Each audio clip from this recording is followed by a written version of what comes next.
Yo, what's up guys, my name is Kroulk, also known as Bootleg Pirate Software, and I am making a game.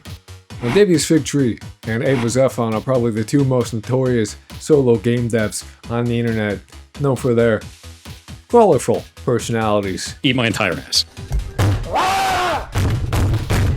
And inability to actually make a game. Yandere Dev, a man with many allegations to his name and an insane past, has spent more than 12 years making his game, Yandere Simulator. Jason, on the other hand, is a man known for being an asshole and a liar. Literally never talk about it. Has been making his game, Heartbound, for coming on just short of a decade. So I'm streaming myself making a Yandere Simulator clone, HEARTWORM.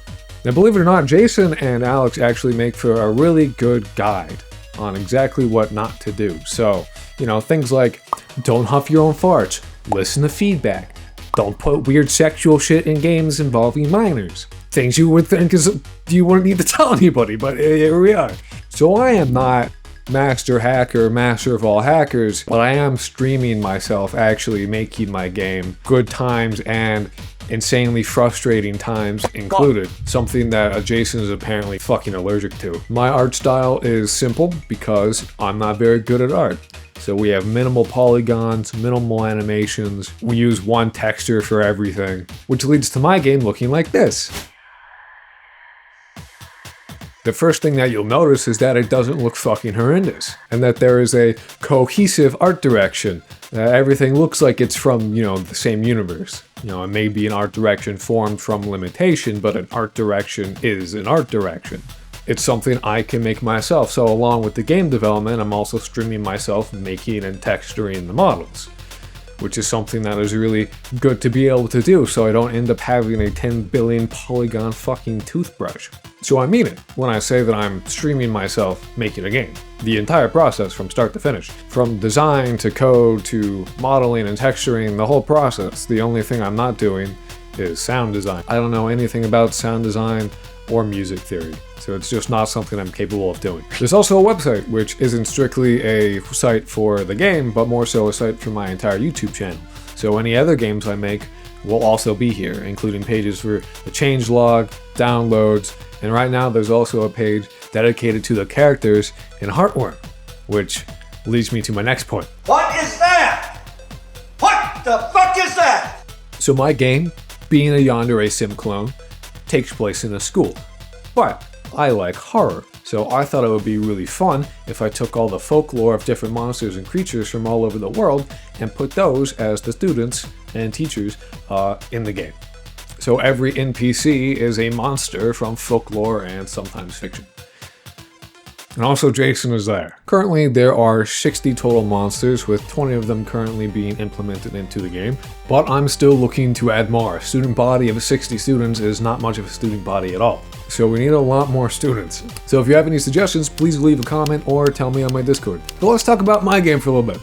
So you play as a zombie girl, who currently actually doesn't have a name. So recently we hit 100 subscribers, and as a way to celebrate, I wanted you guys to actually name her. Leave a comment down below with the name that you would give her, and this Saturday, I'm having a celebration stream, and we'll put all the names you guys suggest onto a nice big wheel, and spin to see what her name actually ends up being. I'm gonna be playing Twilight Princess for the first time, so make sure to stop by, say hi, and hang out. We're pretty close to being able to make affiliates, so if you could also leave a follow, that would be fantastic. The game starts with you picking your love interest and talking to your fleshy blob in the basement, who tells you who your rival is for that day. Once you'll get to school, you'll notice a crazy taxi arrow right above your head pointing to where your class is. Now a bit of a side tangent here, but in game development, you need to prioritize what matters most. Game development is a slow thing, so if you get sidetracked by extraneous details and unimportant add-ons, you'll never finish your game. This means adding core mechanics and key gameplay elements first, and getting that to be the way that it should be. And you leave all the other extraneous details for later on when it actually matters. Which is why the school looks like dog shit. From top to bottom, I've kept the fact that I am one person making a game in mind, from art direction to how I make levels to how I make NPCs and how I utilize them in the game, which means doing everything that I can as efficiently as I possibly can do it. So understand that everything that you see in the game, this has all been done in 21 days. And I don't even stream for a fraction of the time that Jason does. It is fucking mind-boggling that these two people haven't finished their goddamn game yet. Like, I cannot believe for a fucking second that they are spending even 1 hour working on their game a week, given the rate that they're fucking going. Like, they are making zero fucking progress in years on anything. But anyway, I digress. Currently in my game is in very much a prototype phase, skeleton of a gameplay loop, and none of the systems exist in the way that they will be in the final version. So to be as accurate as possible, I'm going to explain what exists in the game as it currently is, and then tell you what my future plans for how they'll be used properly in an actual finished version of the game would be. There are currently two types of NPCs. There are students and guards. Students are assigned a class every hour, chosen at random by the allotment of desks scattered throughout the level. They're pretty, students are pretty self-explanatory, existing as the potential love interest, witnesses to your assortment of crime, stuff that a student, you can kill them, stuff them in a trash can. Boil them, mash them, stick them in a stew. Currently found on some of the classrooms in the second floor. When you kill a student, a dead body will appear, and you can click on it to drag it around. And when you are dragging the student, when you're in the dragging state, you can stuff that bitch in a trash can. When you drag a student or when you stab a student, you'll be marked as bloody. And students do not particularly take kindly to seeing a dead body or you covered in blood. So when they see either of those two things, they will be in an alert state and they will try to immediately flee the school. That's typically how that shit works. Now, when a student reaches the end of the school, if they saw a body, the school anxiety meter will immediately shoot up, and when they have exited the school, the day will come to an end, and the anxiety meter will go up more. If they saw you and you're bloody, that will result in a game over. Students are currently unaffected by the school anxiety meter, but this will change in the future, namely that students will begin to be more cautious. They will walk together in pairs, and they won't go to secluded areas nearly as much, and so you'll have a harder time actually getting rid of your targets. Guards, on the other hand, are currently affected by the school anxiety meter. The higher the meter, the more guards will spawn. Guards are big floating eyeballs that patrol the school endlessly, choosing a random spot to head to every 30 seconds or so. Their role is strictly to make life harder for you. If they see you and you're out of class, they will yeet you back to where you ought to be. Fast forward time an hour, meaning that class is about to end and students are about to go into the hallway, so if you left a body somewhere, it's about to be found. The students will see the body, the anxiety meter will increase, they'll report it, the anxiety increases even more so, spawn more guards, making your life harder. So it's to encourage thoughtful execution, skill, right? If they see you and you're bloody, that is an immediate game over. Womp womp. The map will increase in size. There's no gymnasium yet. There's no tennis courts. There's no pond, all of which are things I want to add. There will be fishing in the game at some point. Mark my words, there will be fishing. No game is complete without fishing. If there's no fishing in your game, you haven't made a game.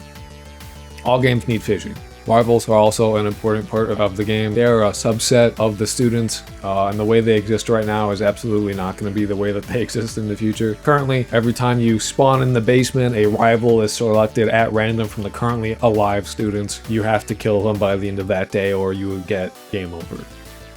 Sorry, pal, you fucked up. The way that exists right now is purely for the prototype stage. I needed to provide some motivation to actually find a student and kill them specifically and target them.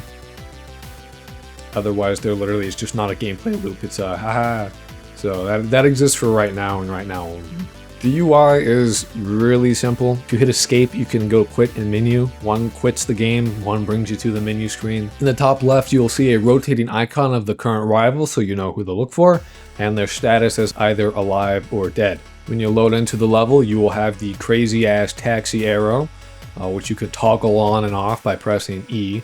That tells you where your current class is. There is a mini map. I will change out the crazy taxi arrow later. I couldn't get the player marker to actually correspond with reality as to where you were in the level, so I implemented this as a quick fix. On the right side of the screen, you have the school anxiety meter. It goes up. It has a percentage. It's not a whole lot to it. And you have 7 cursors in total, and they're important, so listen to this. You have a default pointing finger cursor, that is so you know where your mouse is, right? When you mouse over an object that is interactable, it'll become either an open hand or a no symbol. The open hand is letting you know that that is an interactable object and you can interact with it, so you can click and interact. And if it's a no, that means you're too far away. And a sword, which indicates that you are in combat mode. And there are bloody variants of the pointing finger, sword, and grabby hand.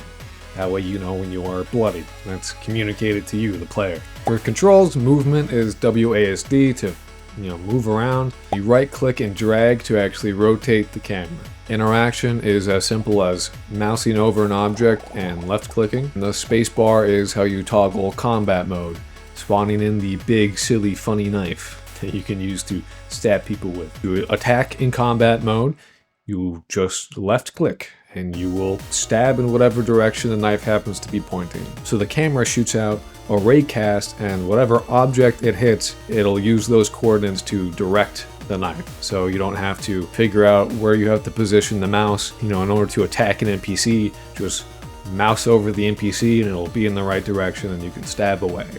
You have fun, Shift is run, and E is how you toggle the arrow on and off, and escape is the pause menu. As I mentioned before, you can download the game right now from the link in the description on my website. There's a Linux build and there's a Windows build, and there will never be a Mac build. And the website is built, so I'm not a web dev, so the website is being built like it's actually the year 1999 with just HTML, CSS, and JavaScript, because it literally does not need to be anything all that fancy. The fanciest thing right now is the character showcase, I guess, which is basically becoming a mini monster wiki accidentally, but that's cool. It's there. You can click on them and get a little blurb. Once I actually add the blurb, right now it's placeholder text, but you'll be able to, don't worry. Is that an eagle? What is that? Oh, that's a crow with like a whole fucking loaf of bread in his mouth. Damn. But it's there, so it looks the way that it does. That's why I don't really know what I'm doing. It just needed to be functional, and